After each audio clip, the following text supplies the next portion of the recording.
A year ago, 17-year-old Vicky Hall was murdered in Suffolk. Detectives had several leads, but all have proved fruitless, and that pretty much takes them back to square one. So 13 months on, it's up to you. What's your favourite pop group? At the moment, at this moment in time, it's the Spice Girls. Ooh. Best actor. What's Leonardo DiCaprio? DiCaprio? What about drinks here, Vicky? DiCaprio. Oh. She was our firstborn. She was just Victorian, yeah? She was our little girl. And she was a little girl. She wasn't a tomboy. She was a proper little girl. Dresses, makeup, music.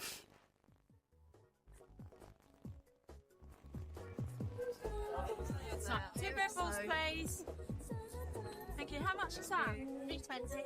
3.20. How much is that? I've got 2 quid. There you go, use that. Thank you. Bye. Yeah, not bad. Hello. Oh, what are you doing for your birthday? Oh, I'm not sure yet. Party, I think.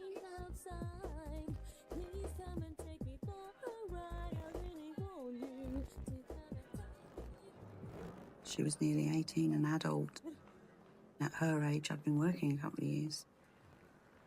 She was making her own decisions. She was talking about going to university, going on holiday with her friends.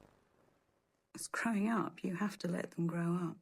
You can't keep them at home with you all the time. That nice one wasn't there tonight. Yeah. Do you see what his mate was wearing? Yeah, gross. Oh, I fancy some chips. Yeah, I've only got taxi money left. Me too. Chips means walking. Yeah. Chips. Chips.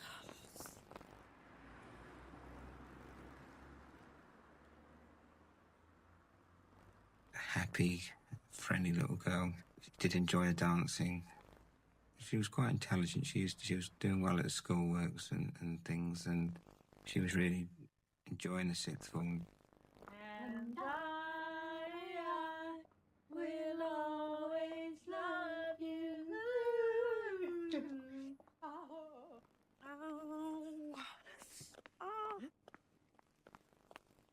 I'll ring you tomorrow. Yeah, you hear me saying out of the way home. Put your shoes back on. See ya. Bye. She got onto the estate where she'd lived since she was born, and she thought she was safe there. I was just walking past the fish and chip shop in Trimley, and I thought I heard a scream, but obviously I didn't think at the time. I think I should have registered, maybe thought about what Vicky was walking down there. But because you never think that it's going to happen, so that's probably why I didn't. Vicky disappeared, and her family agonised about where she was and what had happened to her. 25 miles away at Creting St. Peter, there's one potential clue. The morning after Vicky vanished, a customised blue Vauxhall Astra van was seen in Pound Lane. It needs to be checked out of the inquiry because a week later, Vicky's body was discovered dumped in a ditch beside the road. The feelings are just the same a year ago as they are today. It's just that most of the time we cope with them a lot better. But we all miss her so very, very much. When your child gets married, you know they're going to move away, but they're always in contact. You can phone them up, you can write a letter, you can speak to them. But we haven't got that anymore. Victoria's gone, and we can't ever speak to her again. And that feeling never, ever goes away. It's there all the time.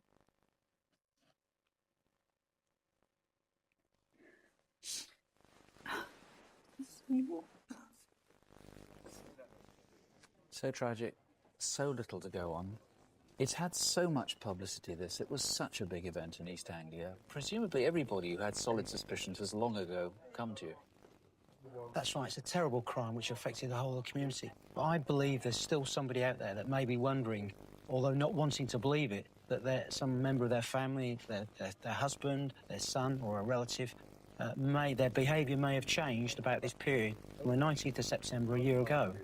So what you're asking for is anybody, in what sort of area? In the whole of East Anglia or in the whole of Anybody Suffolk? who may know that their relative has got connections with Creting St Peter or Trimley St Mary in Suffolk, who may have noticed behaviour changing. Perhaps somebody that morning came home, they were dishevelled. That would have been a Sunday morning. Sunday morning in the early hours between, say, 2:30 and 6 a.m, something like that, where they would have come home and the next morning, quite unnaturally, wanted to wash their clothing or wanted to clean the car. Maybe they sold the car.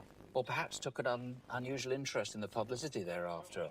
I mean, just anything that arouses suspicion. Anything that arouses suspicion and that there may be connections with that area. I know people would not want to believe that of someone that they knew, but we really need help to find out what happened to Vicky. Now, this customised blue Astra van, can't be many of those around, but you still have been unable to trace the one that was seen. Yes, we've eliminated a number from the East Anglian area, but it's still important. This vehicle may be involved or it might not be. He may be a witness. He may have seen something which is suspicious. I would appeal for whoever that driver is or somebody who knows that vehicle to come forward and ring us at the incident room. OK, well, if you have any suspicions, even very slight suspicions, let the police check it out. It's easy for them to do so. Call here in the studio, or you can call the incident room. That's on 01473 613540. And if you want to give information anonymously on this or any other crime, you can call Crime Stoppers on 0800 555 111. For 26 years, the family of this schoolgirl at Victoria Hall say they've been living in hell. But at last, they now have justice. 17-year-old Victoria was kidnapped and murdered in September 1999 by serial killer Steve Wright. He's since become known as the Suffolk Strangler, having previously been found guilty of murdering 5 other women in Ipswich. For his 6th victim, he was today given another life sentence with a minimum 40 years. The judge told him he will die in jail. Layla Hayes has the distressing details. For more than 2 decades, the family of Victoria Hall never had answers, wondering who had killed the 17-year-old schoolgirl on her way home from a night out. Steve Wright, one of the UK's most dangerous serial killers, had kept the secret all these years. But after finally admitting the crime this week, he's now been sentenced to another 40 years. Today, we finally have justice for our Victoria. It won't bring her back, but it will finish the police inquiries and the case being revisited.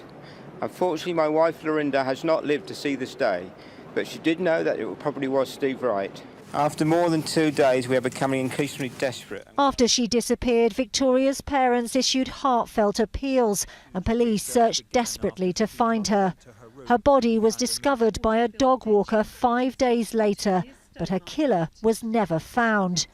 7 years on, Steve Wright struck again, and the bodies of 5 more women were discovered. Between October and December 2006, Steve Wright would murder the 5 women in the Ipswich area: Tanya Nichol, Gemma Adams, Annalie Alderton, Annette Nichols and Paula Clennell. Wright was finally arrested and quickly charged before being found guilty of all 5 murders in 2008. But his barbaric acts had started much, much earlier, with the kidnap and murder of Victoria Hall in September 1999, a day after he tried to kidnap another woman. Steve Wright stared straight ahead and showed no emotion as victim impact statements were read out in court. His only surviving victim, Emily Doherty, said when she told police that he had tried to kidnap her the night before he murdered Victoria, she wasn't taken seriously and had spent more than 25 years wondering, what if? Steve Wright refused to ever give police an explanation for the Ipswich murders. How can that be? No comment. He was given a whole life sentence for them, and his new 40-year tariff will now be added to that. Given your obvious dangerousness and your age, it is extraordinarily unlikely you would ever be released. Given the sentence already imposed for your other dreadful crimes, it is well nigh certain you will die in prison.